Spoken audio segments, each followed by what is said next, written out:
Ok. Alors on est entre Parashat Beshalach et Parashat Yitro. Et si on pouvait donner un mot à ces deux parashiotes, c'est quoi le mot qui relationne, une corrélation entre les deux parashiotes? Un mot.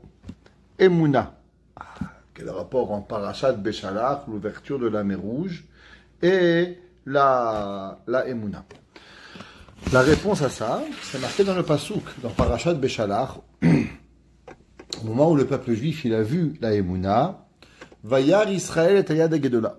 Imaginez-vous, Am Israël, il est devant la mer Rouge, et le Midrash il nous dit qu'il y avait trois catégories de juifs. Trois catégories. Le peuple juif s'est partagé en trois.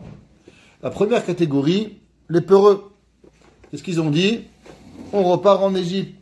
On est ici. Moshe Rabbeinu nous a raconté des sornettes. Le rabbin, il ne sait pas ce qu'il fait. Il nous prend à gauche, à droite. On fait un demi-tour, on revient. Il n'avait pas encore reçu les tables GPS. C'est après, les tables GPS. Donc, il est arrivé après. Et là, il lui a dit, qu'est-ce qu'il arrive? Moshe Rabbeinu, comme il est perdu, venez, on repart en Égypte.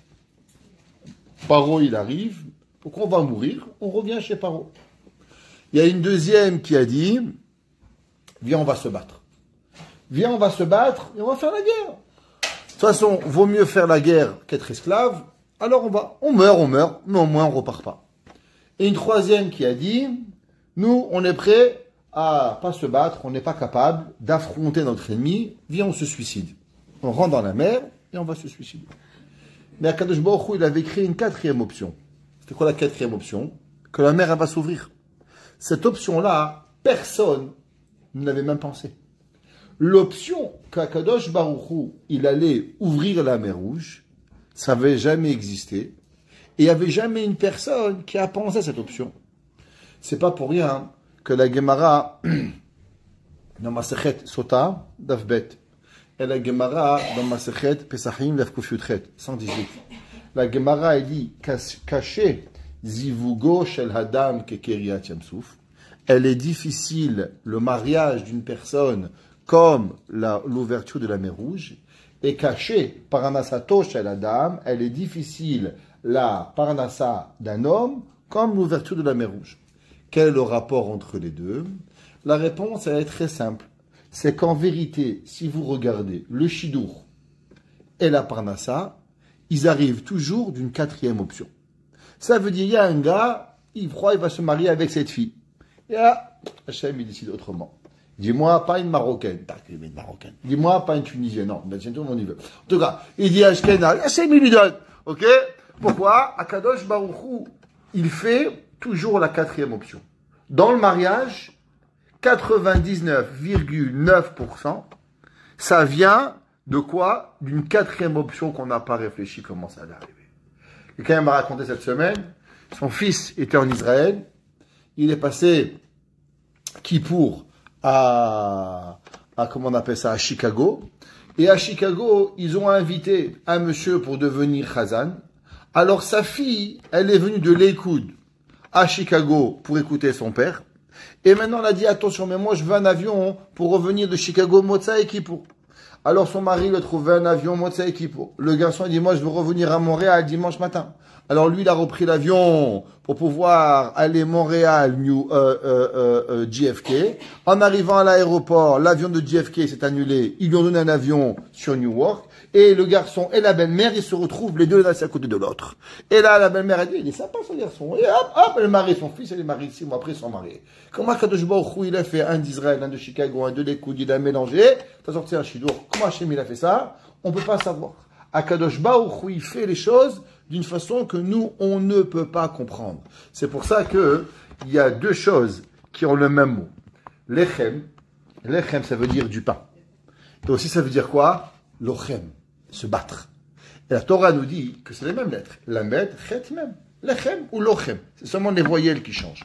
Pourtant, la Torah, elle dit, comment ça s'appelle une femme? Une femme, elle s'appelle aussi lechem. Une femme, elle s'appelle du pain. C'est marqué que Yosef Hatzadik, qu'est-ce qu'il a dit à Madame Potiphar? Comment je pourrais te tromper avec aller contre mon maître, Monsieur Potiphar. Monsieur Potiphar, il m'a tout donné. La seule chose qu'il m'a pris de ma main, alechem asher hu ochel. La seule chose que Potiphar il connaît, c'est le pain qu'il mange. La Gemara dans son tas dit, c'est quoi le pain qu'il mange? La Gemara dit, c'était sa femme. La seule chose que Potiphar il avait gardé pour lui et qu'il partageait pas avec Joseph, c'était quoi? C'est sa femme. Donc on voit que la femme, elle s'appelle Lechem. Mais elle s'appelle aussi Lochem. Pourquoi? De la même façon que dans la guerre, pour gagner une guerre, les choses qui sont normales, c'est pas compliqué. Si un homme il réfléchit à la guerre, alors la stratégie de guerre, c'est pas la stratégie normale. C'est quoi la stratégie de la guerre qu'il faut? Il faut trouver une nouvelle stratégie pour pouvoir gagner la guerre. Pareil à Kadosh Baruch Hu, quand il arrive à donner un shido, qu'est-ce qu'il fait? Eh ben, il crée une quatrième opportunité, une quatrième dimension qui va venir nous apporter à faire ce qu'on arrive. Pareil la Parnassa. La Parnassa, elle vient généralement d'une façon que personne n'y peut comprendre. Un, il va travailler comme ça. Un, il est devenu ingénieur, il travaillait des plombiers. L'autre, il voulait devenir plombier, il travaille, il devient ingénieur. Je ne sais pas comment Akadosh Baruch Hu il fait. Akadosh Baruch Hu, il a une différente façon de pouvoir vérifier le monde et d'arriver au monde. La Paracha nous dit, quand on est arrivé, quand on a vu la quatrième option, que personne n'avait même imaginé cette option, Vaya Aminu Bashem. Ils ont cru en Akadosh Baruch Hu. Qu'est-ce qui amène à la personne à avoir une quatrième option que personne n'a jamais pensé? C'est là qu'on arrive, on dit, waouh! Akadosh Baruch Hu, il arrive. On a dit souvent qu'Akadosh Baruch Hu, souvent, il nous amène dans une situation pour que tu es obligé d'arriver à penser qu'il n'y a que Akadosh Baruch Hu qui arrive. Ça, c'est ce qu'on va appeler la Emouna. On va traiter un peu la Emouna, qu'est-ce que ça veut dire. Le Rambam dit, malgré que c'est marqué dans le verset, Vaya Aminu Bashem. Torah nous dit que le peuple juif, il a eu la Emouna en Dieu. Dit le Rambam, mais attention, vous devez savoir que cette Emouna, elle n'était pas une véritable Emouna. Pourquoi elle n'était pas une véritable Emouna? Parce que chaque Emouna qui arrive à travers un miracle, elle est toujours de la Emouna qu'il y a quelque chose qui est de pas vrai. Pourquoi? À cause que mon cher Rabbeinu, il a dû lever la main. Il n'était Yadecha, lève ta main et la mer elle va s'ouvrir.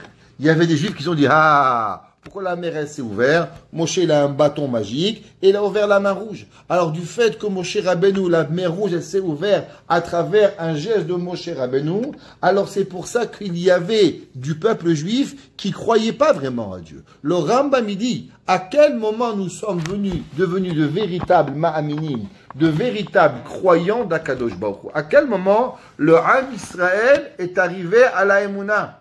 Il dit le Rambam que la Emouna n'a été devenue génétique dans le peuple juif seulement au moment de Matan Torah. Au moment où on a écouté Anochi Hashem Elokecha. Alors pour pouvoir arriver à ça, je vais ramener quelque chose qu'on a ramené souvent, mais il est de notre devoir de savoir ce concept et de l'enseigner à nos enfants. Aujourd'hui, il y a un garçon de 28 ans, il m'a appelé, il m'a demandé cette question, d'où est-ce qu'on sait que nous sommes le peuple élu? Il m'a dit, les Arabes, ils disent qu'ils sont le peuple élu, et ils sont 1,5 milliard. Les chrétiens, ils disent qu'ils sont le peuple élu, et ils sont 2 milliards. Les hindous, ils disent qu'ils sont le peuple élu, et ils sont 1,5 milliard. Alors pourquoi nous, les juifs, à 15 millions, on pense qu'on est, oui, le peuple élu? Quelle est la preuve, véritablement, que nous sommes véritablement le peuple élu? Quelle est la Nodreaya? Donc pour pouvoir avancer à dire, Vaya Aminu Bashem, pour devenir des ma'aminim, bene ma'aminim. Alors, comme le Rambam il écrit, et le Rambam il dit que tout celui qui a un doute dans la Emouna, sachez, chaque juif, en tout cas, chaque personne que vous rencontrez, et qui a un doute de Dieu, le Rambam il dit, il faut se douter, est-ce que ses parents, ils étaient sur le Har Sinai? Peut-être qu'il est converti, peut-être qu'il n'est pas juif. Parce que nous, la Emouna, Mahamad Har Sinai, il est devenu génétique. C'est une génétique dans nous qu'on n'a pas. Ma grand-mère ne savait pas lire, ne savait pas écrire, mais si vous lui avez demandé juste une question, mamie, d'où tu sais que Dieu il existe, elle t'aurait fait un wahad regard, que je pense que les yeux t'auraient brûlé tout sur place. Elle ne savait pas lire, elle ne connaissait pas le Rambam, elle ne savait pas le Rajba, mais si vous lui avez demandé juste la question, mamie, d'où tu sais que Dieu il existe, je pense que ses yeux seraient venus t'auraient brûlé sur place. Brûlé du tsar que tu peux demander une question pareille. Comment Hachem il existe? Mais tu ne le vois pas. Dieu il est là. Comment tu peux me poser cette question? Qu'Akadosh Baruch Hu il existe. Nos grands-parents, ils n'avaient pas de question. Ils savaient que Akadosh Baruch Hu, il existe. C'était clair et net. C'est comme ça qu'on a grandi. Mais il faut savoir. Il y a des gens qui ont besoin de savoir. Sur ça, il a ramené le sabbat de Slabodka. Le sabbat de Slabodka, il a donné une preuve. Qui est une preuve que chaque juif, il doit savoir d'où nous savons que nous sommes le peuple élu. Alors, il y a des cours, on apprend des grands chidushim. Ce soir, on n'apprendra peut-être pas de grands chidushim, mais on va apprendre des faits pour pouvoir avancer à la maison dans les valises. Yesodé à Emouna. Le Rav Saba de Slabodka, il dit un machal, une allégorie. Il y avait un jour un homme, il est arrivé dans un hôtel, en pleine nuit, tempête de neige. On essaie à Montréal, des fois il y a tempête de neige, il ne sait pas où il va. Et bien sûr, il est complètement perdu. Il voit un hôtel, il demande est-ce qu'il y a une chambre. On lui donne une chambre en plein milieu de la nuit. Qu'est-ce qui arrive? Le feu. Vous ne croyez pas que ça arrive pas un jour avec mon épouse, il y a peut-être 10 ans, 15 ans de sang, on est parti avec nos enfants, aller à Mont-Tremblant. En plein Tremblant. Un soir, c'était Hanouka, fait une surprise aux enfants. On va à Mont-Tremblant. On est en train de dormir. D'un coup, 30 personnes qui rentrent dans notre chambre. On ne comprend pas ce qui arrive. D'un coup, le feu dans la chambre. Et ils sont arrivés, toute une équipe, en 20 secondes. Ils nous ont pris, ma femme, moi, ils nous ont porté, les enfants, les habitants, on s'est retrouvés en 5 secondes, je dis, j'exagère pas, 15 secondes, en dehors, le chauffage qui avait pris feu dans la chambre, le feu dans la chambre, on s'est retrouvé, ça arrive, un hôtel, il a pris feu. Qu'est-ce qu'on peut faire? Un grand hôtel, je vous dis pas un petit hôtel, je vous parle du plus bel hôtel de Mont-Tremblant, il a pris feu. Non, Akadosh Baruch Hu, il a fait. Alors, celui-là aussi, il sort dehors, d'un coup l'hôtel il brûle, et d'un coup il s'est dit, où on va? Et il voit qu'il y a 5 personnes qui vont à droite. Et il voit qu'il y a des centaines de personnes qui vont à gauche. Alors son copain il dit, viens, on va à gauche. Tout le monde y va à gauche. Il dit, bon, pourquoi tu ne vas pas à droite? Il dit, Chacham, qu'est-ce qu'elle dit la Torah? Quand il y a 5 et il y a 100, où tu dois aller? Achare rabim lehatot. Tu dois aller avec la vérité, avec la majorité. Donc s'il y a 5 qui vont à droite, 100 qui vont à gauche, il faut aller avec le 100. C'est la Torah. La Torah te donne le bon sens qu'on doit aller avec la majorité. Il lui dit, regarde, qu'est-ce qu'il y a la différence entre ceux de droite et ceux de gauche? Il lui a dit, ceux de droite, ils sont tous en ligne. Droite. Ceux de gauche, ils sont quoi? Ils sont tous à la queue leu. Et regarde que chacun, il attrape la main de l'autre. Quelle différence il y a entre ceux de gauche et ceux de droite? Et dit, regarde, ceux de gauche, il n'y a qu'un qui voit. Et tous, ils se donnent la main parce que les 99, ils sont tous aveugles. C'est vrai qu'il y a 100, et là, il y a 5. Seulement, il y a combien de yeux dans le groupe de 5, de personnes qui connaissent la route? Il y en a 5. Tandis que dans le côté gauche, combien il y en a qui connaissent la route? Il n'y en a que 1. Donc, il n'y a que 5 contre 1. La majorité, c'est 5 contre 1, donc il faut aller à droite. Il dit le sabbat de Slabodka. Quand il est venu, Mohammed, et il a dit, Dieu lui a parlé. Qui c'est qui était avec Mohammed quand Dieu lui a parlé? Lui et 5 ânes et 3 chevals. Personne, c'est l'histoire, je ne raconte pas d'histoire. Les chevaux arabes qui étaient présents au moment où l'ange il a parlé à Mohammed. Il n'y avait pas son père, il n'y avait pas sa mère, il n'y avait pas son frère, il n'y avait rien. Il y avait lui, ses chevaux et ses ânes. Point à la ligne. Il a eu une apparition. Est-ce qu'il avait fumé de la moquette avant? Je ne sais pas, moi je ne connais pas, je n'étais pas là-bas. Mais en tout cas, c'était légal le cannabis à l'époque, il n'y avait pas de droit. Donc il a pu fumer du cannabis, je ne sais pas, moi je ne connais pas la réponse. Mais une chose que je sais, c'est qu'il n'y avait personne pour identifier est-ce que c'est vrai ou est-ce que c'est faux. La Vierge Marie, elle a dit que le bon Dieu, il a eu un enfant avec elle. Qui c'est qui a raconté l'histoire? Madame Marie. Qui c'est qui était là-bas? En tout cas, moi, j'étais pas là-bas. Ni Rabbi Akiba, ni Rabbi Shimon, ni Rabbi Yossi, ni personne. Est-ce que c'est vrai? Est-ce que c'est faux? Tu crois ou tu crois pas? Une personne. Matan Torah, il a été donné devant combien de personnes? 6 millions de personnes. Dieu, il est descendu sur le Har Sinaï et il a dit Anochi Hashem Elokecha. Je suis ton Dieu. Il dit le sabbat de Slabodka. La différence, c'est que nous, notre croyance, elle n'est pas une émouna sur une personne, mais elle est une émouna sur 6 millions de personnes. Entre les hommes, les femmes, les enfants, les vieux, les vieilles, les personnes âgées, ceux qui étaient au moment de Matan Torah, 6 millions de personnes. 6 millions de personnes qui ont raconté tous la même histoire. Combien de générations nous sommes de Matan Torah? Combien vous pensez qu'on est? Combien de générations? Pas si loin, nous sommes seulement à 43 générations. 43, ça veut dire si vous prenez votre 43 grand-père, il était à Mahamad Arsinaï. Faites un petit calcul, regardez tous ici. Vous avez tous un grand-père. Vous avez un papa, il est né aux alentours de 1960, 70.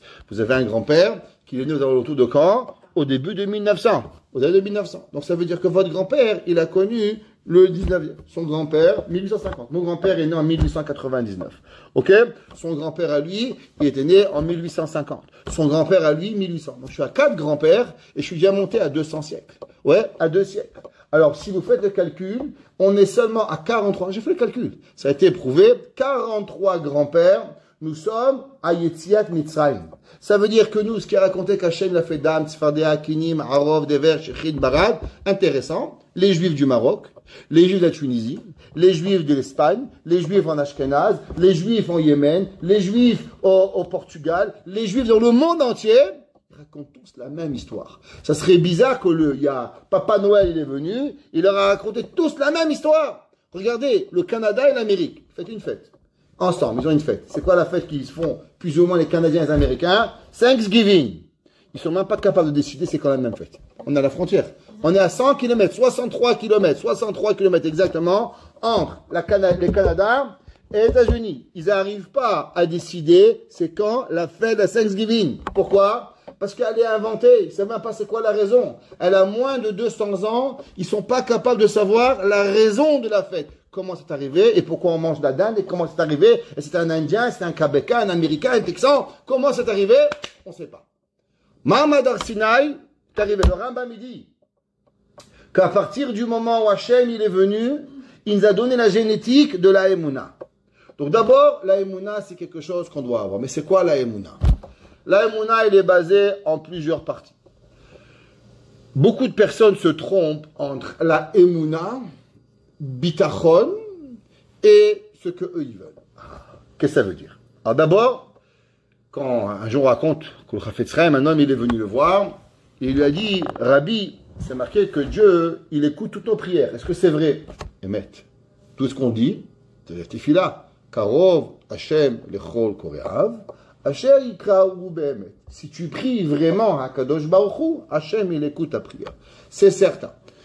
Prière, c'est quoi une prière? Une prière, c'est que tu as une rencontre avec Akadosh Baruch Hu. C'est quoi la tefila? La tefila, chaque fois que tu veux dire Hashem sefatai tiftar ufi yagi teilatecha, alors tu dois être ma'amin. Il faut avoir la emuna que Dieu, il arrête tout dans le monde et il s'arrête et dit viens, je vais voir Dévorah, je vais voir Rachel, je vais voir Yona, je vais voir Shimon, je vais voir Madame Gabé. Chacun est là, Léa, il arrive, je dis stop. Maintenant, qu'est-ce qu'il dit, monsieur? Qu'est-ce qu'il dit, madame? Quoi? C'est vrai? Pasouk. Karov Hashem, le chol koreav. Hashem, sefatai tiftar, ufi yagit ilatecha. Kadosh Baruch Hu, il écoute nos prières. Si c'est comme ça, alors, généralement, ce qui fait que les gens, ils ont un doute à la Emouna. Quelqu'un, il a dit au Chafetz Chaim, Rabbi, je prie pour être riche. Et pourtant, je ne suis pas devenu riche. Ça veut dire qu'Hachem, il n'écoute pas les prières. Chafetz Chaim, il lui a dit, Hachem, il a écouté la prière. Il dit, elle est où l'argent? Il a dit non, tu n'as pas écouté. Écouter ne veut pas dire obligatoirement que tu as ce que tu veux. Un père, il peut écouter son enfant pleurer. Papa, je veux une glace. Papa, je veux une glace. Moi, il sait qu'il a une carie aux dents. Il veut une glace, il va courir à l'hôpital, il va avoir mal aux dents. Donc, c'est pas parce que le père, il t'a pas donné une glace qu'il t'a pas écouté. Akadosh Baruch Hu, il peut écouter tes besoins. Seulement, Akadosh Baruch Hu, il peut dire non. Akadosh Baruch Hu, il peut dire aussi, c'est pas le moment. Des fois, Akadosh Baruch Hu, il peut dire, oui, je sais que tu as besoin de telle chose. Et bien, c'est vrai.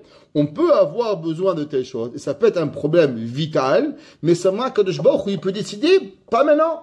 Akadosh Baruch Hu, pour une raison que tu connais pas, Akadosh Baruch Hu, il peut dire, j'ai besoin de temps pour pouvoir y arriver. J'ai besoin de quelques secondes de plus ou quelques secondes de moins pour pouvoir y arriver. À avoir. Prenez un exemple. Akadosh Baruch Hu, il a voulu donner la Torah quand, dans le plan divin, c'est marqué dans le Zohar, que le plan divin, il était que Akadosh Baruch Hu, il donne la Torah le premier Shabbat de la création du monde. Akadosh Baruch Hu, il a créé le monde dimanche, lundi, mardi, mercredi, jeudi. Vendredi, il a créé Adam Arishon. Shabbat, il est devenu la Torah. Adam Arishon, trop pressé, il a fait le chet, on ne sait pas trop ce que ça veut dire, mais il a fait quelque chose, je sais pas c'est péché de dire une faute, parce qu'on sait même pas ce que c'est une faute, parce que nous on a dit etc. Non, en tout cas, il a fait une erreur, on va l'appeler comme ça. Et là, Kadosh Baruch Hu dit, ok, pas de Torah. Et c'est pour ça que Adam Arishon a été rejeté du Gan Eden, si vous regarderez la Torah. Adam Arishon n'a jamais été rejeté du Gan Eden à cause qu'il a mangé le Etz Hadat. C'est pas écrit dans la Torah. Tout le monde pense que oui. Pourtant, si vous lisez la Bible, la Torah a dit, tu sais pourquoi Adam Arishon va être renvoyé du Gan Eden? Parce que dans le Gan Eden, il y avait un autre arbre. L'arbre, il s'appelait quoi? Etz HaChaim, l'arbre de la vie. Et Akadosh Baruch Hu ne voulait pas que Adam Arishon, après qu'il avait mangé le Etz Hadat, il mange le Etz HaChaim. Une autre histoire. Regardez les versets, je ne raconte pas. Prenez la Bible ce soir, lisez en Parashat Bereshit. Adam Arishon n'a jamais été renvoyé du Gan Eden à cause qu'il a mangé le Etz Hadat. Akadosh Baruch Hu dit, puisqu'il y a le Etz HaChaim, et que du fait que maintenant qu'il a mangé le Etz Hadat, alors il devient dangereux de le laisser avec le Etz HaChaim. Il dit le Chafetz Chaim, c'est quoi le Etz HaChaim? Le Etz HaChaim, c'est la Torah. Etz Chaim, hila mahazikim ba'betom che'ameusha. Akadosh Baruch Hu, il a dit maintenant que Adam Arishon, il a fauté. Il ne peut pas avoir la Torah. Donc il va devoir passer par un processus de rétablissement pour pouvoir récupérer la Torah. Et ça va prendre combien d'années? 2448 ans. Le monde entier attendait la Torah. Le monde entier attendait la Torah. Akadosh Baruch Hu, il avait même fait une condition avec le 6e jour. Il avait dit que le jour où le peuple juif, il veut la Torah, le 6 de Sivan, si la Torah, le peuple juif accepte la Torah, alors le monde va exister. Et si le peuple ne veut pas la Torah, le monde sera détruit. Magnifique. C'est marqué Vayi Erev Vayi Boker, Yom Ha-Shishi. La Gemara dit, pourquoi c'est marqué Vayi Erev Vayi Boker, Yom Echad, Yom Sheni, Shelishi, Revi, Chamishi. Pourtant, quand c'est arrivé au 6e, c'est marqué Yom Ha-Shishi. Pourquoi il y a un He en plus? He Ayedia. La Gemara dit à cause que Kadosh Baruch Hu, il a fait une condition avec le 6 de Sivan en disant, attention, si là, le peuple juif fait la Torah, le monde il existe. Sinon, le monde il est détruit. Magnifique. Quel jour du mois de Sivan nous avons reçu la Torah? Non. J'aurais bien. Hazak, le 7 de Sivan. Je comprends pas. Hachem, il a fait une condition avec le 6 de Sivan. Moshe Rabbeinu dit non. Marche pas comme ça. Tu veux la Torah le 7 de Sivan. Attends, je comprends pas. Mais j'ai fait une condition sine qua non avec le monde. Que si le peuple juif n'accepte pas la Torah, le monde, il est détruit. Alors pourquoi tu as donné la Torah le 7 de Sivan? Plusieurs explications. La première explication pour Yesod HaEmunah. Akadosh Baruch Hu, il donne la Torah pas au moment où toi tu crois. Hachem décide quand, où, quand, quoi, comment. Toi tu penses qu'Hachem donne la Torah. Moshe Rabbeinu il dit, si Chas Veshalom, une des explications en tout cas, que si Moshe Rabbeinu, la Torah l'avait donné le 6 de Sivan, ça voudrait dire comme si que Dieu, il est lié à quelque chose. Une obligation de Dieu. Moshe Rabbeinu il a dit à Kadosh Baruch Hu, tu sais Hachem, en vérité, en la Torah le 7 de Sivan, ça veut dire que tu prouves que tu peux faire ce que tu veux. Que même si le monde, il avait une condition, mais maintenant la condition, elle peut être changée parce que c'est toi qui diriges le monde. Et ça veut dire que même si le monde entier risque de s'effondrer, mais en vérité, le 6 de Sivan, c'est là que Kadosh Baruch Hu va décider pour recevoir la Torah, le 7 de Sivan et pas le 6 de Sivan. Alors, la première règle de la Emouna, c'est quoi? La règle de la Emouna, c'est de savoir que un mot. Patience. Les gens, ils croient en Dieu, mais si je crois en Dieu, doit me donner. Tu crois en Dieu, c'est bien. Maintenant, c'est pas obligé que tu as ce que tu veux, quand tu veux, où tu veux. Akadosh Baruch Hu, il peut attendre. Vous savez, un jour, quelqu'un demandait comment ça se fait qu'après la Shoah, tellement de gens sont devenus riches. Tellement de gens, c'est quelque chose d'incroyable. Regardez tous les rescapés de la Shoah, millionnaires. J'ai rencontré quelqu'un samedi soir, il m'a raconté qu'il est parti à Miami, Floride. Et après, le kidouche, il y avait un monsieur, il a trouvé une chala, il a pris la chala, il l'a mis dans la poche. Oh, c'est un pauvre. Semaine d'après, il est là, il a vu, il a pris la chala, il l'a mis dans la poche. Troisième semaine, il a pris la chala, il s'est dit, tiens, peut-être faire une mitzvah. Je lui ai proposé après Shabbat, s'il n'a pas besoin d'un lift, peut-être qu'il est pauvre, je regarde, un monsieur qui va au Hachem, il a de l'argent, peut-être qu'on peut l'aider avec une mitzvah. Alors il le regarde, il dit, monsieur, vous cherchez un ride pour rentrer à l'hôtel? Il a dit oui. Il dit, où vous habitez? Il a dit, la tour, je sais pas quoi là-bas, que des millionnaires.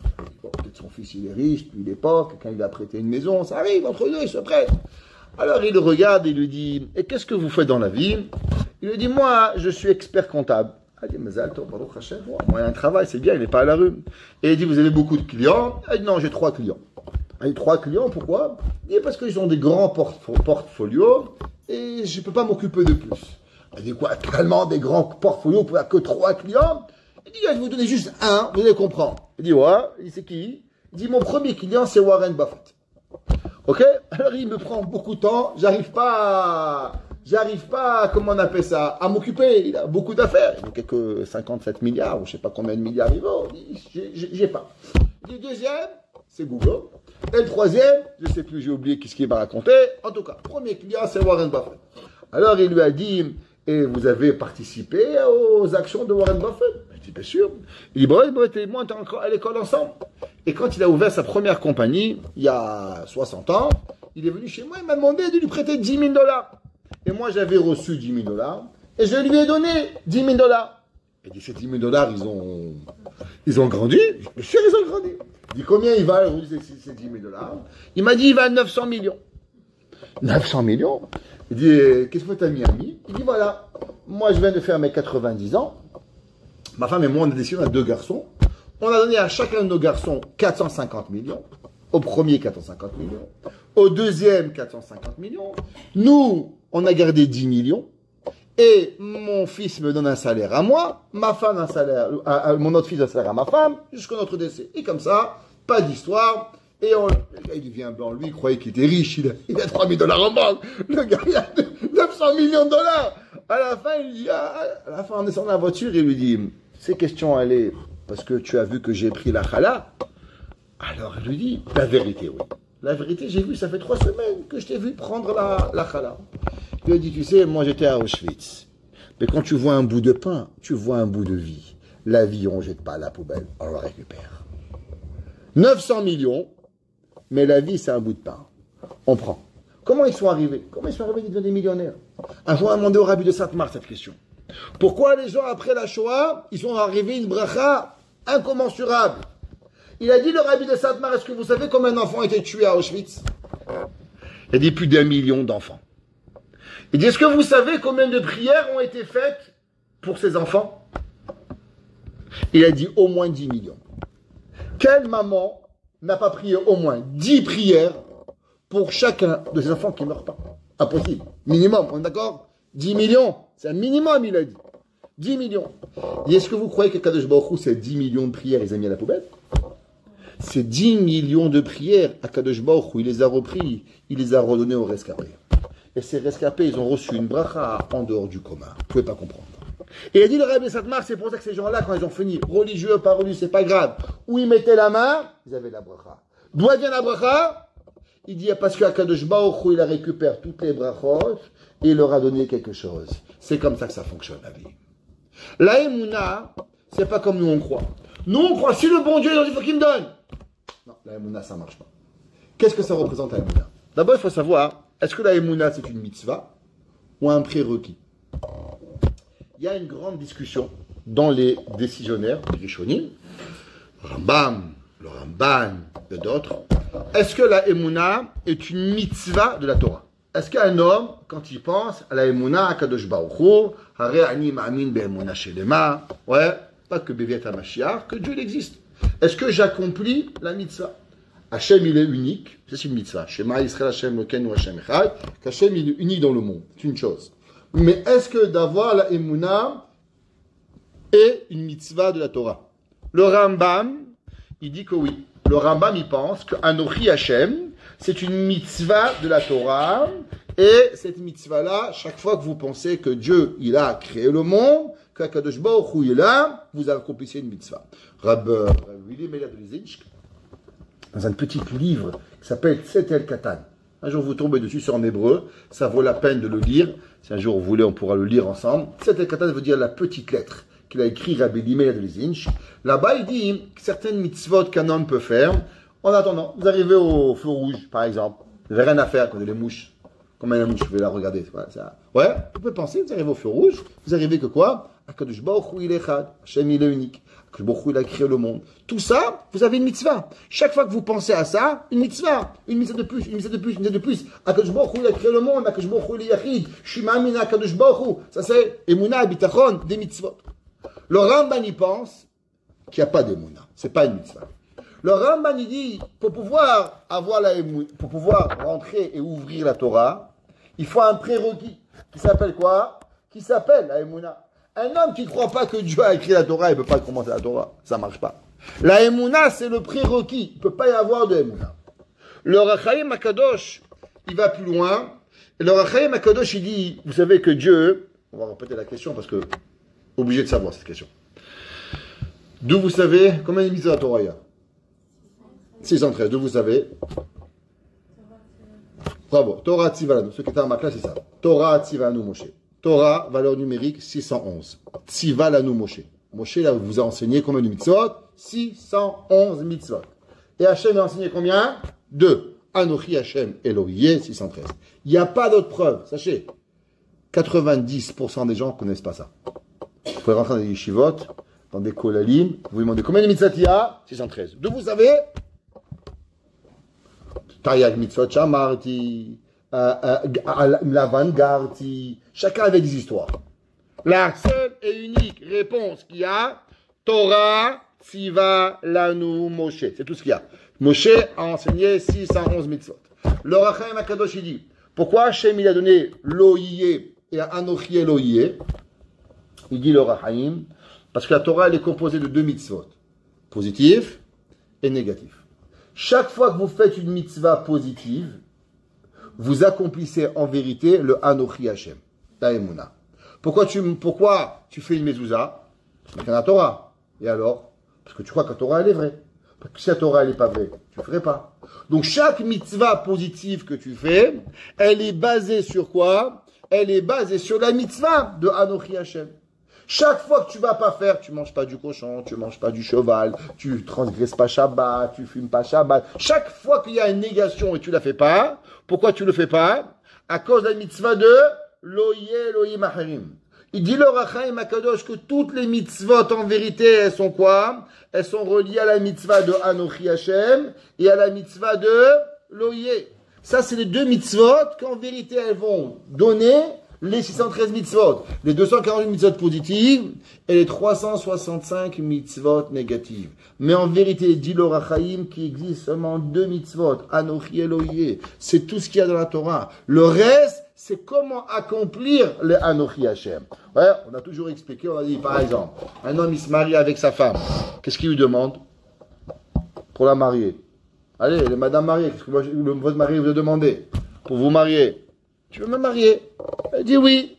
Le lendemain, tu lèves le parterre, tu fais la vaisselle. Tu dis, mais tu vas pas moi tout ça. Tu veux me marier? C'est de l'arnaque. Pourquoi je lave le parterre? Je dois laver, je dois cuisiner, je dois nettoyer, je dois avoir des enfants. Tu m'as pas écrit tout ça. Pourquoi tu m'as demandé une question? La réponse, elle est simple. C'est quand tu veux me marier, alors automatiquement, il y a 1 million de responsabilités qui viennent avec. Ouais, ça passe, c'est l'arnaque du siècle. C'est pas grave. Mais, qu'est-ce qui arrive? Tout ça, ça vient avec combien? Une question. Est-ce que tu veux me marier? Il dit le Maharsha, c'est pareil. Akadosh Baruch Hu, il demande une mitzvah. Est-ce que tu crois en moi? Tu crois que je suis bien? Tu crois que je suis gentil? Je suis pas méchant? Je vais rien te demander que tu n'es pas capable de faire. Oui, Akadosh Baruch Hu. Tov! Oh, maintenant on commence. Tfilin, Mezouza, Shabbat, Kashrut, Tfilin. Mais c'est pas possible! Tu crois en moi? Tu crois pas en moi? Tu crois en moi? Tu avances. Emouna avec Akadosh Baruch Hu pour pouvoir y arriver. Il y a un autre pasouk qui nous apprend la Emouna. C'est quoi la Emouna? Alors quand ça va bien la Emouna. On mange, on boit, on dort. La Emouna, c'est facile. La Torah nous donne une mitzvah qui est sûrement une des mitzvot les plus difficiles. Alors, qu'est-ce que ça veut dire? On va juste répéter quelques principes de base. Dans la vie, il y a 2 principes. Il y a le sechel et il y a le regesh. Sechel, c'est l'intellect. Le regesh, c'est les sentiments. Ok? Exemple, la peur. Parce que quelqu'un, vous pouvez combattre la peur. Très difficile de combattre la peur. La peur, c'est pas quelque chose de rationnel. Dis un enfant, n'aie pas peur. Ouais. Bon, Rocky, on lui dit t'as pas mal, il a pas mal. Mais non, moi, t'as mal. C'est comme ça. On peut pas faire. Pourtant, la Gemara, elle n'est pas très d'accord avec ce principe. La Gemara, elle pose une question. Écoutez, question halachique. Quelqu'un, gentiment, il rentre à la maison, il est allé dans un magasin, acheter un magnifique vase en cristal, cristal de je sais pas quoi, et ou bien il est allé chercher le vase de Soissons, et il rentre à la maison, magnifique, il est content. Sa copine, elle voulait lui faire une surprise, elle sait pas qu'elle est partie, elle s'est cachée derrière la porte. Elle rentre, elle fait « Ouah !» Et elle, tac, elle casse le vase. Tu me fais peur. Faut que tu payes le vase. Moi, j'ai rien fait, je t'ai caché le vase. Qui c'est qui doit payer? Est-ce que celle qui a fait le wa, elle a fait peur, donc j'ai cassé le vase, et je dois payer le vase? Ça peut arriver tous les jours. Qui ça peut pas arriver? Ou bien, c'est la personne qui a lâché le vase, qui doit casser. Imaginez-vous que c'est votre ami, une troisième amie vous a donné le vase. Et la deuxième amie vous a fait wa. Non, le vase il est cassé, il faut rembourser le vase. À qui on paye? La première ou la deuxième? La Gemara a dit, tu sais, la peur, c'est quoi? La peur, c'est quelque chose que tu as décidé d'avoir peur. Ça veut dire quoi? La Gemara a dit, regarde, rentre dans une maison, la musique, les enfants qui jouent, là, quelqu'un va te crier, ouah, qu'est-ce que tu vas faire? Ça va? T'arrêtes avec tes bêtises? Et t'avances. Pourtant, il a fait le même bruit. Pourquoi, quand la maison, elle a du bruit, tu n'as pas peur, et quand la maison, elle est tout seule, tu as peur? La Gemara, elle dit, à cause que, tu t'es mis dans la tête que si on va te faire peur, tu vas avoir peur. C'est toi qui as décidé d'avoir peur. C'est pas quelque chose que tu veux. C'est toi qui décides d'avoir peur. Et la Gemara dit, c'est pour ça que si quelqu'un, il t'a dit, ouah, et t'as cassé le vase de Soissons, t'es pas tour. Pourquoi je fais pas tour? Moi, j'ai juste causé. Toi qui as cassé le vase, c'est pas moi. Toi qui as lâché les mains. Moi, je t'ai rien fait avec. C'est-à-dire que l'homme, il peut arriver à un contrôle des émotions tellement grand qu'il peut décider que je veux pas avoir peur. Je veux pas avoir peur quand on me crie. Rien, moi j'ai pas peur, je peux arriver. Moi j'ai jamais sauté en parachute, mais il y a des gens, ils sautent comme ça à 3000 mètres, 4000 mètres, ils ont pas peur. Quoi, t'as pas peur, tu fais le combat dans le en parachute. Comment t'as pas peur? Non, moi je sais pas, moi j'ai jamais essayé. Peut-être que sûrement je vais avoir peur. Mais il y en a d'autres, ils ont pas peur, ils arrivent. Comment? Ils ont décidé de pas avoir peur. C'est qu'on peut contrôler nos émotions à avoir oui ou non. Très intéressant. La Torah nous dit, le monde aujourd'hui, il veut nous enseigner qu'on est hors contrôle de nos émotions. Les émotions ont le contrôle sur nous. C'est quelque chose de normal et nous, on ne peut rien faire avec ça. La Torah nous enseigne qu'il y a une halakha. Quand on va en guerre. On va en guerre. Chez nous, quand on va en guerre, c'est pas comme ça, on appuie un bouton, on va en guerre. Chez nous, il y a un processus pour aller en guerre. Qu'est-ce qu'on fait? Le roi, les gens vont voir le roi, ils disent voilà, on a des problèmes, nos ennemis, ici et là. Ok? Sur ça, le roi, il va demander au Yoetz. Il va demander au conseiller du roi. Le conseiller du roi, il va demander au Navi. Le Navi demande au Kohen Gadol. Et le Kohen Gadol demande à Kadosh Baruch Hu. Et on avait le pectoral. Et le Kohen, il disait, oui, tu vas en guerre? Non, tu vas pas en guerre. Maintenant, on va aller en guerre. On va en guerre. Tout le monde va à la guerre. Milchemet mitzvah. Si on nous attaque, tout le monde doit aller. Homme, femme, enfant, vieux, vieille. Pas grave, khatan, pas khatan. Tout le monde doit aller à la guerre. C'est Milchemet harishut. Il y a des halakhot, comment aller. Qu'est-ce qu'on fait? Alors le Kohen Gadol, il arrive, il dit celui qui vient de se marier rentre à la maison, celui qui a acheté une maison qui rentre à la maison, celui qui a une vigne qui rentre à la maison. Et là, on se retrouve maintenant avec 1000 juifs, en face de nous, 100 000 juifs. Et le Kohen Gadol, il dit attention, Ishayare veracha levav, celui qui a peur, il dégage. Comment dire peur? Mais qui c'est qui n'a pas peur de la guerre? La guerre, c'est des bombes, la guerre, c'est des canons. Qu'est-ce qui arrive? La Torah dit attention.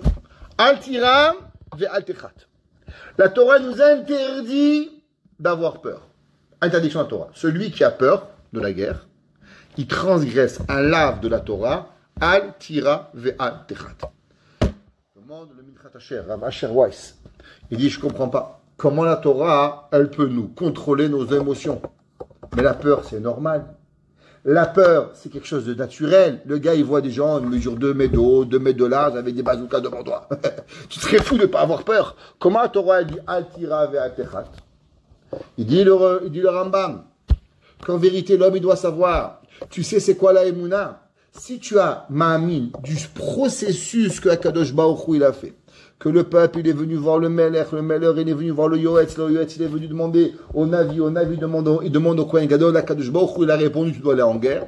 Ça veut dire que maintenant, toi, tu n'as pas une maison, tu n'as pas une vie, tu vas être à la guerre. C'est ce que tu auras demandé. Ça veut dire que tu es exactement à la place où tu vas arriver. Et si tu es conscient de ce qui va arriver, tu ne peux pas avoir peur. Parce que tu ne peux pas à penser qu'il y a un autre endroit où tu dois être. Parce que tu ne es seulement à la place où Akadosh Baruch Hu, il veut de toi. Ah, mais il y a des gens en face de toi. Les gens en face de toi, ils te font peur. C'est seulement parce que la société, elle veut que tu aies peur. Mais en vérité, la Emouna, elle me demande de contrôler mes pensées et de savoir que je suis là seulement parce que Akadosh Baruch Hu, il veut de moi. Et j'ai pas le droit d'avoir peur. Et si j'ai peur, je transgresse un lave de la Torah de Altira et Altechat. Ça, c'est la Emouna. La Emouna, c'est pas une option. La Emouna, c'est pas la personne, ah ouais, on croit au bon Dieu. Bon, aujourd'hui, on fait une pause, on ne croit pas au bon Dieu. Bon, on croira demain un peu au bon Dieu. Ça veut pas dire. Ça veut rien dire, ça. La Emouna, c'est qu'on est avec Akadosh Baruch Hu. Akadosh Baruch Hu nous a pris et il nous a donné la Emouna à l'intérieur de chacun de nous. Génétiquement, on a l'obligation d'avoir la Emouna. Ben, plus que ça. Moshe Rabbeinu. C'est marqué Vayaminu B'Hashem ou Moshe Avdo. Chez nous, croire au Chachamim, c'est pas une option. La même façon qu'il y a Torah chez Birtav, la même façon qu'il y a Torah chez Béalpé, la même façon il a ce qu'on appelle nos Chachamim avec qui nous avons la Emouna envers eux, et ils font partie intégrale de la Torah. Intégrale. La Torah, c'est elle qui viennent et qui nous donnent le Ratan HaKadosh Baruch Hu. C'est les Chachamim qui viennent et ils font partie de la Emouna. Et on ne peut pas séparer la Torah de nos sages. On ne peut pas séparer la Torah de ce que les Chachamim ils veulent pour pouvoir y arriver. Quand on lit la Torah dans les Nevi'im, dans les Nevi'im, il y avait un Navi qui s'appelle Eliyahu Hanavi. Eliyahu Hanavi, il a mis, vous savez, il a été wanted par le roi Achav et sa femme Isabelle. Elle s'appelait Isabelle. Madame Isabelle la pas belle. Elle a mis en wanted tous les rabbins. Elle a tué tous les rabbins à terre. Trac. Tous. Du premier au dernier, qui c'est qui a sauvé les rabbins? Obadiah. On a vu Obadiah, il a sauvé 100 rabbins. Et avec ça, le pauvre, il est mort endetté. Et ses enfants, ils ont failli être pris en esclavage. Il a tout perdu, Obadiah. Obadiah, il a sauvé la Torah. Le Navi Obadiah, vous savez, Obadiah, c'est tout petit. Vous lirez le Navi Obadiah, il y a un chapitre dans Obadiah. Et pourtant, grâce à lui, tout le monde a été sauvé. Grâce au Navi Obadiah. C'est lui qui a sauvé. Et avec qui? Il y avait Eliyahu Hanavi. Eliyahu Hanavi, à la fin, le peuple juif, il faisait Baal, qui était une grande idolâtrie. Si vous regardez l'historique, il y a aujourd'hui des combes du temple Baal, énorme. Combien était grand le temple de Baal? Tout le monde y courait à Baal. C'était quoi le temple de Baal? Principalement la Avodah Zara de Baal. Mais là, je dis ça devant des jeunes filles, c'est pas joli, mais il faut savoir. La Avodah Zara de Baal, c'était de faire ses besoins devant tout le monde. Et plus l'homme, il se dégradait de cette façon, et plus il servait à Avodah Zara de Baal. La Gemara dit qu'un jour, un homme, il est arrivé, il a fait ses besoins, et malheureusement, Mechila, il s'est essuyé avec le nez d'Avodah Zara. Il lui a dit, waouh, toi, tu as fait la Avodah Zara mieux que tout le monde. Et dit Abraham Shmulevitz, c'était quoi la Avodah Zara de Baal? Il dit, la Torah, par excellence, c'est quoi? La Torah, c'est la classe. Vous savez, ma grand-mère, elle dit, la classe, ça ne s'achète pas. Ou tu l'as, ou tu l'as pas. Il y a des gens, ils peuvent aller chez Pierre Cardin, acheter un costume. Ils seront aussi pecno en sortant qu'en rentrant. C'est ni Gucci qui vous fait, c'est toi. Comment tu te comportes, comment tu marches, comment tu vis, comment tu bois. La classe, c'est la classe. Am Israël, c'est de la classe. Comment on mange, comment on boit, comment on s'assoit, comment on fait des quêtes Amazon, comment on mange. Chaque chose que l'on fait. Il y avait un jour un homme, un rave, dans un train. Il voit un homme qui mange. Il le regarde, il lui dit, vous avez un enfant adopté? Je vous raconte. Il dit, non, vous avez un enfant adopté, mais vous êtes un juif adopté de Pologne. Il me regarde, comme moi je suis un Polonais 100%. Il dit, monsieur, vous n'êtes pas un Polonais, vous êtes un juif, et vous avez été adopté pendant la Deuxième Guerre mondiale, et vos parents ne vous le disent pas. Le gars, il a dit, écoutez, monsieur, je pense que vous êtes un peu fou. Il dit, ok, pas de problème. Voilà mon numéro de téléphone. Appelez-moi quand vous voulez. Mais allez voir votre mère et demandez si vous n'êtes pas un enfant adopté. Et si c'est pas vrai, qu'elle vous prouve que vous accouchez, donnez un papier de votre naissance. Mais moi, je vous garantis un enfant adopté. Top. Le monsieur, il va, celui-là est complètement malade, ce juif. Qu'est-ce qu'on va faire? Il va chez sa mère. Il dit, maman, est-ce que je pourrais avoir, s'il te plaît, mon acte de naissance?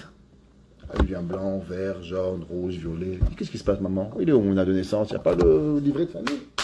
Ils m'ont fait ça, toi, assieds-toi. Je vous raconte une petite histoire. Il dit, quelle histoire?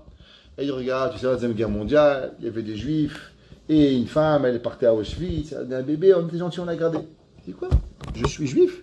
Il dit, mon fils, regarde, on t'a pas dit, mais tu es catholique, tu es bon, tu es parti à l'église, le curé a dit, tu n'es pas une cacahuète, tu n'es pas un juif, tu t'as baptisé. Vous connaissez l'histoire du catholique, non? Il y avait un jour un juif, il a décidé qu'il veut se convertir. Alors il est parti chez le curé. Le curé, il lui a dit, non, je ne convertis pas. Il dit, pourquoi? Il dit, parce que les juifs, vous vous convertissez au christianisme, mais après, vous redevenez juif. Et tout le monde, il se moque de nous. Que vous essayez le christianisme, et à la fin, vous redevenez juif. Ça marche pas. Non, moi vraiment, moi j'aime et tout. Ouais, il m'appelle... comment il s'appelle celui-là? Hein? Le français là, le dernier. Alors, il a dit, moi, comment il s'appelle le comique? Alors, il a dit, moi, j'aime et tout, top. Ok, il a dit, ok, une condition. Il a dit, quelle condition?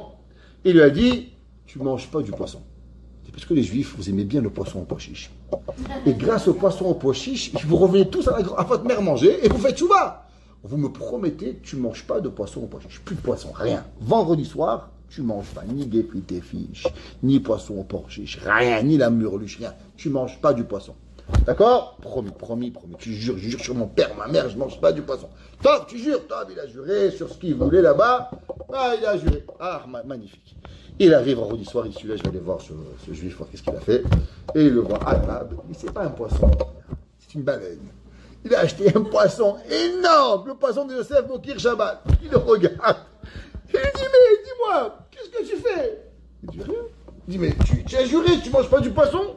Il dit, c'est pas du poisson, c'est un radis. Il dit, mais tu me prends pour un âne ou quoi? Tu vois du poisson, tu m'as dit que c'est un radis. Il dit, monsieur le curé, regarde. Moi, je suis venu chez vous pour me baptiser. Vous avez pris de l'eau. Et tu n'es pas juif, tu es chrétien, tu n'es pas juif, tu es chrétien, tu n'es pas juif, tu es chrétien. Moi j'ai pris le poisson, j'ai dit, tu n'es pas un poisson, tu es du radis, tu n'es pas un poisson, tu es du radis. Il est venu du radis.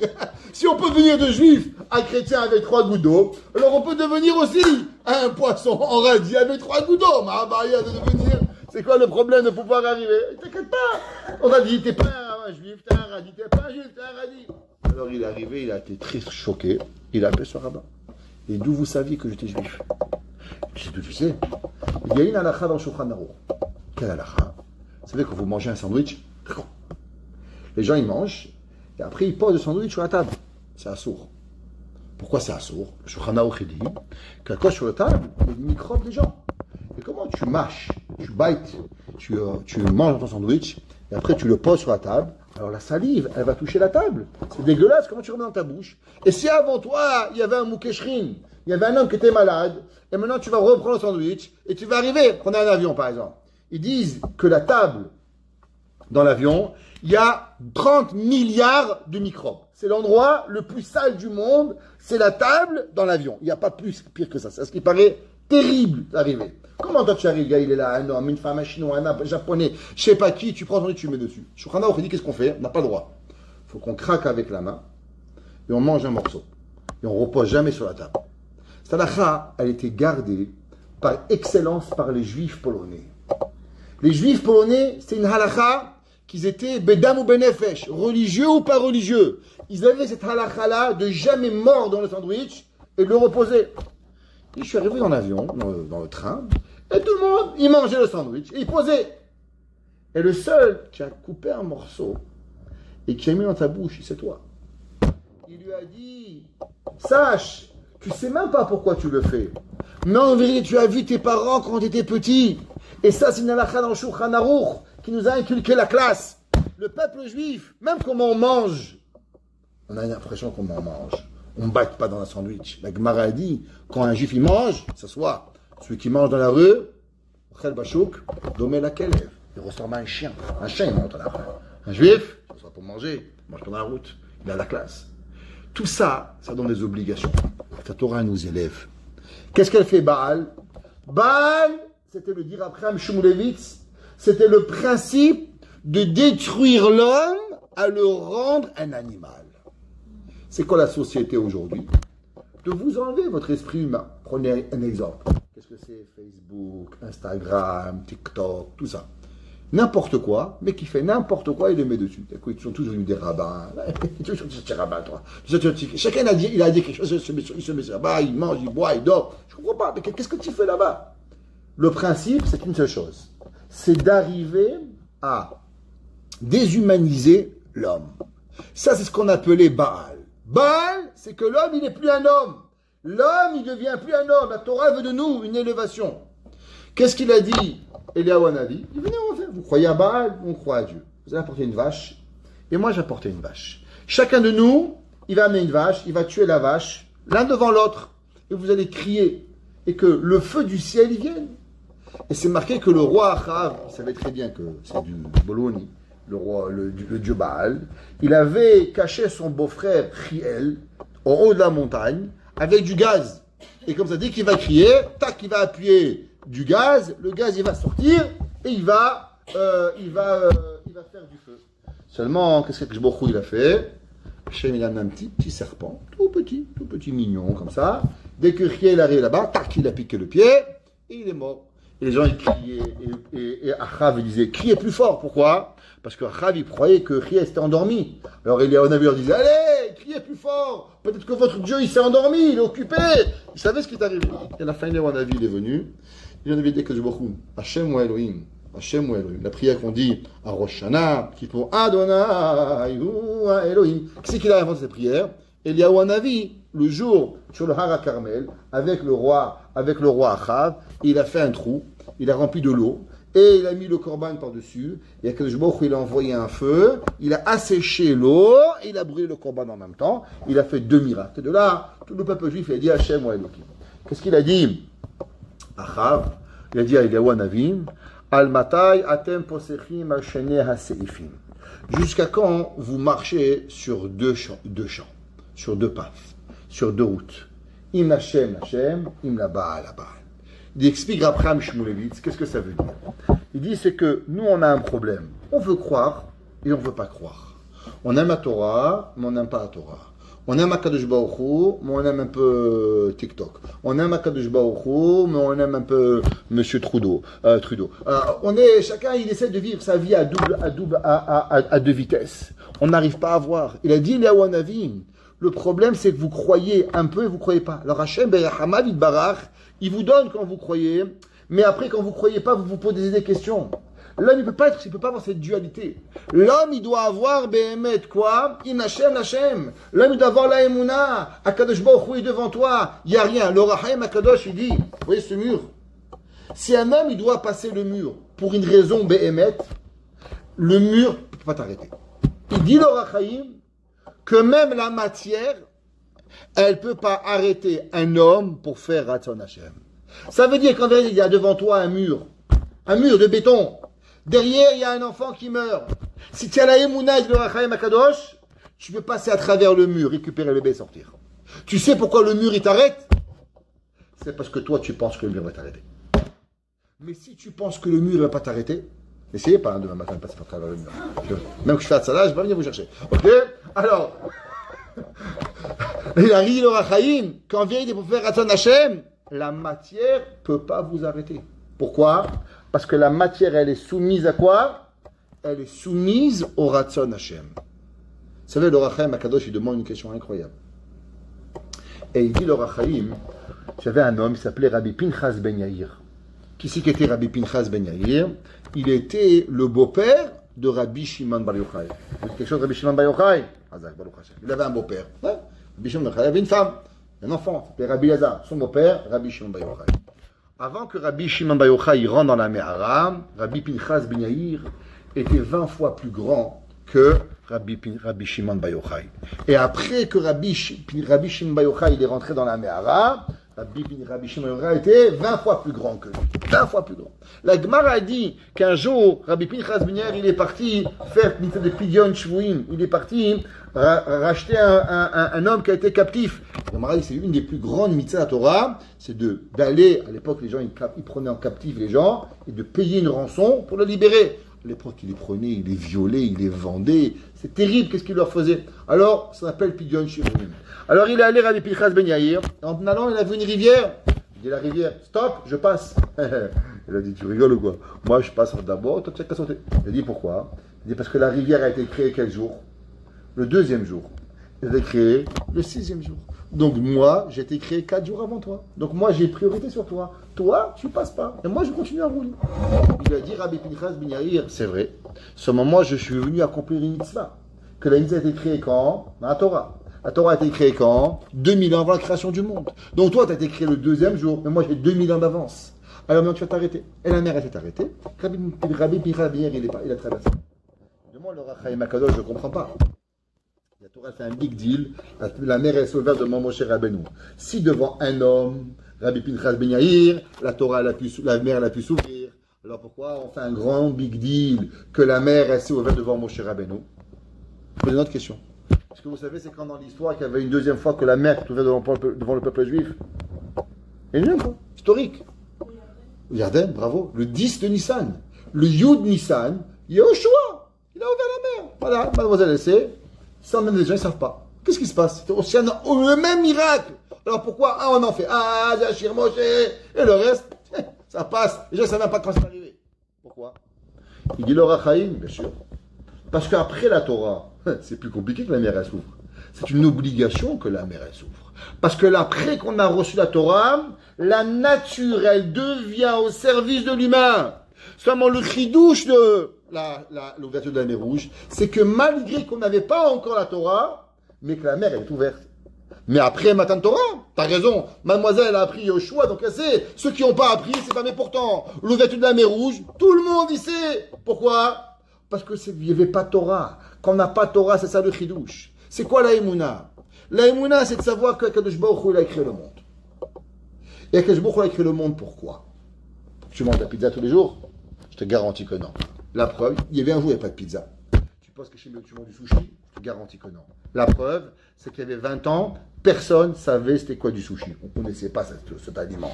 Alors pourquoi on a été créé? Quelle est la raison pourquoi Hachem il a créé le monde? Le monde a été créé pour la Torah. Si Hachem il a créé le monde pour la Torah, ça veut dire qu'on doit avoir la Emouna, que chaque chose que l'on fait, il a un but particulier pour Akadosh Baruch Hu. Et si l'homme il va avec ça, où il est, où je suis, est-ce que c'est le Raton Hachem ou c'est pas le Raton Hachem? Laissez-moi finir avec une histoire. L'histoire, elle se passe à Détroit. Il y a environ 30 ans de ça. Là, un monsieur qui s'appelait Rav Lopian. Je lui donne une longue vie, à peu près 100 ans aujourd'hui. Son fils, c'est le fils de Rav Eliyahu Lopian. Rav Lopian écrit le Lev Eliyahu. Le fils s'appelle Rabbi David Lopian. Et il avait un fils. Que ce fils-là, il s'est marié avec la fille d'un grand Rosh Yeshiva. Un grand Rosh Yeshiva à New York. Et quelques mois après son mariage, le beau-père, il a eu un cancer.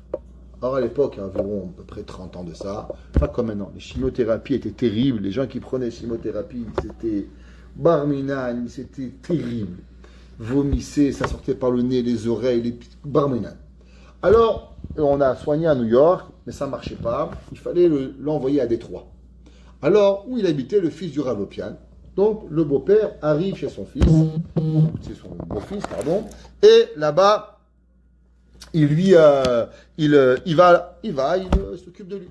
Maintenant, tous les matins, il fallait l'amener à la session de chimiothérapie. Donc, ça voulait dire pas de shacharit beminyan. Il restait jusqu'à très tard en plein hiver, donc pas de mincha. Après, il rentrait à la maison. Le beau-père, il vomissait, il faisait sur lui pipi, et petit besoin, grand besoin, et le gendre qui le prend, et le gendre qui le lave, et qui le met au lit. Donc pas de shacharit, pas de mincha, pas de ma'ariv, pas d'études, puisqu'il restait avec lui, il ne pouvait pas étudier au collège, il ne faisait rien. Et comme ça, 1 mois, 2 mois, 3 mois, 4 mois, 5 mois, il s'occupe. Au bout de 5 mois, il appelle son papa. Il dit, papa, tu sais, voilà, on a mon beau-père à la maison, il est malade, et je suis devenu un goy. Il est devenu un goy, et parce que regarde, Dimanche, lundi, mardi, mercredi, jeudi, vendredi, j'ai la chimio, je m'occupe de lui. Shabbat, je suis tellement épuisé entre s'occuper de lui, le nourrir, m'occuper, je n'ai même pas la tefila, ni la semaine, ni Shabbat, ni j'étudie. De Havrer collège, je suis devenu infirmier. Donc maintenant, je suis un goy. On a reçu un peu d'argent de mariage, j'ai envie de prendre tout l'argent, et sur la croix de ma femme, et de prendre un infirmier. Que l'infirmier va s'occuper de mon beau-père. Et pendant 1 ou 2 mois, le temps que je reviens, je vais shahari, je fais mincha, je vais marier, je vais à la Beth Knesset, je redeviens un petit peu un juif. C'est ça que je suis. Et j'ai envie de refaire. Alors Rav, il a écouté, il a dit, ah, magnifique. Il dit, moi, si toi tu avais été un Rosh Yeshiva de 70 ans, qui c'est que tu aurais voulu qu'il s'occupe de toi? Un goy, un Filipino, un portoricain? Ou tu aurais voulu que ton petit-fils s'occupe de toi? Qui c'est que tu aurais voulu qu'il s'occupe de toi? Qui c'est que tu aurais voulu qu'il te voit tellement dégradé? Avec qui tu aurais voulu de l'humanité? Il dit la vérité, papa, c'est tellement dur qu'à part un enfant, personne ne peut le faire avec cœur. Il lui a dit, le Rav Lopian, écoute-moi bien. À partir de maintenant, tu n'as qu'une mission dans cette terre.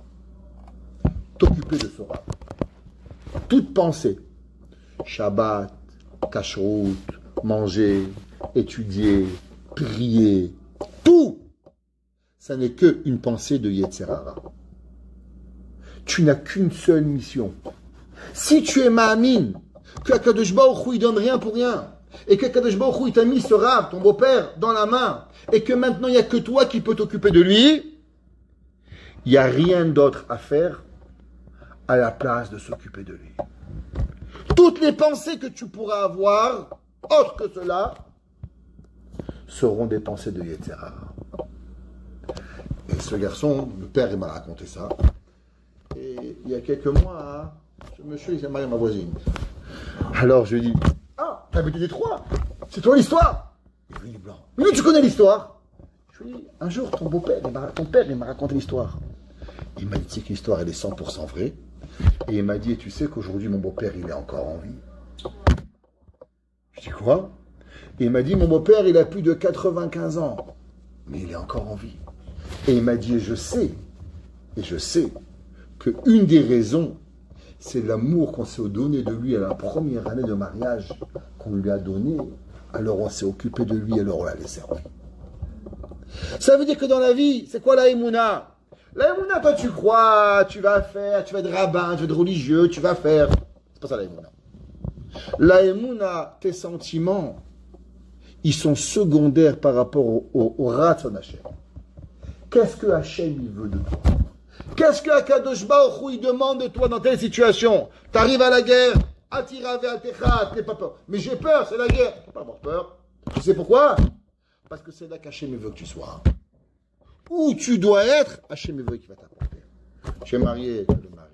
T'as ci, t'as là. Tu n'es pas marié, tu n'es pas marié. Si Hachem veut que tu te maries, écrit là, Hachem te rend le khatan devant ta porte. Un peu ishtadlout.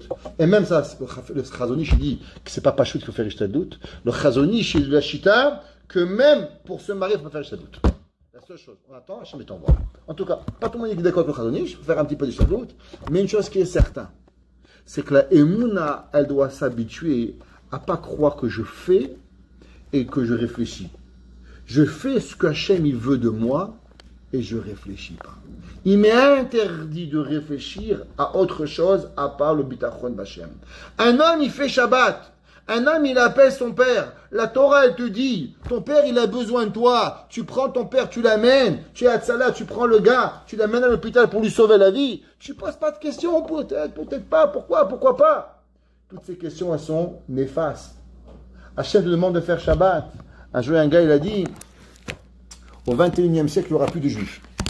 Il a dit pourquoi? Il a dit parce que, vu le nombre de juifs qui se marient avec des goïms, donc alors mathématiquement, les juifs, ils vont plus exister. Donc on est mieux de prendre tous les réformés et de les accepter leur conversion, parce que nous, en vérité, on va disparaître. Il lui a dit, Reb Aaron Kotler, les bonnes intentions, elles sont très grandes. Mais la vérité, la Torah, elle est ni à toi, ni à moi. La Torah, elle appartient à Dieu. Un jour, une femme m'a appelé, elle m'a dit, non, monsieur le rabbin, voilà, j'ai rencontré, je suis divorcé, je vais rencontrer un Cohen, il ne faut pas me donner un petit papier, s'il vous plaît, pour pouvoir marier un Cohen. Je lui dis, oui, mais attendez une petite question, madame. Est-ce que vous avez une maison? Elle m'a dit oui. Vous avez une voiture? Elle m'a dit oui. Je dis, est-ce que je peux vendre votre maison? Elle m'a dit, pourquoi vous voulez vendre votre maison? Il dit, vous me demandez de vendre la Torah, alors je peux aussi vendre votre maison. Il me dit, pourquoi? Je dis, bah, si vous me faites confiance que j'ai le droit de prendre, outrepasser mes droits et de vendre la Torah du bon Dieu, alors pourquoi je pourrais pas vendre votre maison aussi? C'est pareil. La Torah m'appartient pas. La Torah m'appartient. Je dis, ouais, mais je l'aime, c'est mon mazal. Si c'était votre mazal, Akadosh Baruch Hu, il aurait fait qu'il ne serait pas Kohen. Parce qu'Akadosh Baruch Hu, c'est exactement ce qu'il fait. Tout ce genre de questions qu'on a, c'est parce qu'on n'est pas des vrais Ma'amim. Et si on était des vrais Ma'aminim, alors on est là. Et Akadosh Baruch Hu nous a apporté. Il nous a donné la Torah. Et à partir de ce moment-là, Anochi Hashem Elokecha, on a tous vu, hommes, femmes, enfants. C'est difficile. C'est une des choses les plus difficiles à Emouna. De voir Akadosh Baruch Hu. C'est sûrement la mitzvah qui a l'air le plus facile, mais quelle est la plus difficile, parce qu'elle touche les 613 mitzvot de la Torah. Chaque chose que vous faites quelque chose, chaque fois que vous allez à la synagogue, chaque fois que vous avez une question, est-ce que j'embauche pas, je fais pas. À chaque fois, il arrive quoi? Il arrive la Emouna. On finira avec une dernière histoire qui raconte un des grands speakers américains. Il a raconté qu'il y avait un jour un jeune homme qui devait être, il a eu un embauche. Il a eu une entrevue d'embauche dans un des plus grands cabinets d'avocats en Amérique. Et dans le bâtiment en bas, il est arrivé, il avait la kippa. Et quand il est arrivé en haut, il dit, je regarde la kippa, j'enlève pas la kippa, il ne savait pas trop quoi faire. Après, il a pris la kippa, il a enlevé la kippa. Il arrive à la kippa, il rentre dans le bureau, et le gars, il arrive, il lui dit, bonjour monsieur, si vous comprenez la confidentialité, il dit, pourquoi? Il dit, parce que ici, un mot... C'est fini, on perd des millions, les compagnies, elles perdent des millions, très grandes compagnies. Et il dit, est-ce que vous êtes achetable? Il a dit non. Est-ce qu'on peut vous acheter? Est-ce que quelqu'un viendra avec $1 million, il pourra acheter votre parole? Il dit non. Il dit 2 millions de dollars. Il a dit non. 3 millions de dollars. Il a dit non. Il a dit, ok monsieur, vous êtes renvoyé, vous n'avez pas de job. Il a dit pourquoi? Il dit, regardez, vous étiez, on a vu dans la caméra, vous avez la kippa. Pour pouvoir à l'embauche, vous avez pris votre kippa, vous avez enlevé. Donc ça veut dire que vous avez vendu vos croyances pour peut-être un travail. Vous n'avez pas encore de travail et déjà vous avez vendu vos convictions pour pouvoir avoir un travail. Donc ça veut dire que vous marchez pas avec la vérité. Vous marchez avec quoi? Vous marchez avec ce que vous pensez où ça va aller. Donc vous êtes le plus grand danger de la société qui existe. Il dit, vous êtes juif? Il dit, non, je ne suis pas juif. Mais une chose, je sais, c'est que si vous avez gardé l'équipage, je vous aurais pris.